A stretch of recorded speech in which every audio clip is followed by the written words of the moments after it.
the Brisbane Lions. So these games are too compromised. So I get that this is the course that we had to choose, and I'm not second-guessing that. But the Lions lose a place, and right now, the COVID scenario could scupper the next 2 weeks as well. And they're a team who we had in the top two for big portions of the season who are going south at the moment where you need to be going north or consolidating.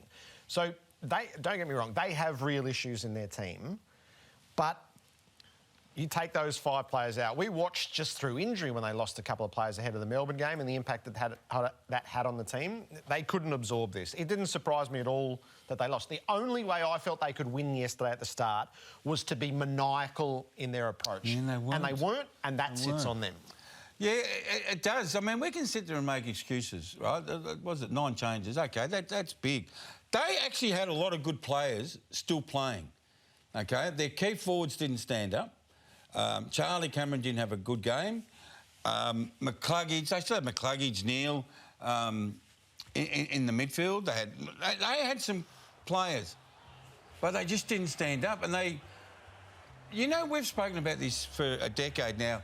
Sometimes, Jared, you can lose players, but your attitude can be so strong, and you get there and go, God, what a win. But when you watch this game, you're thinking, where is that maniacal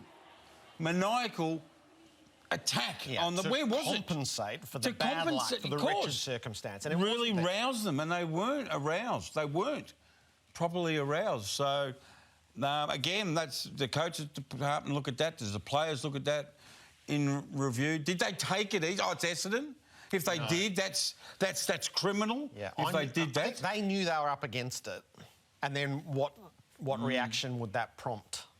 Bad reaction. So now that it's fearful, Lauren Wood's written a story to go in the Herald Sun tomorrow. They're basically on lockdown. Yeah. Brisbane. So they've got sirens going up there, Jared. We've our season. I won't say it's teetering, but you like this word, but it's a bit foreboding of what's happening in Queensland and Sydney with COVID. Yep. So I'm a little bit fearful that the back end of this season's going to be, as you said, severely compromised. Yeah, and then you run that through to what it would look like in a finals.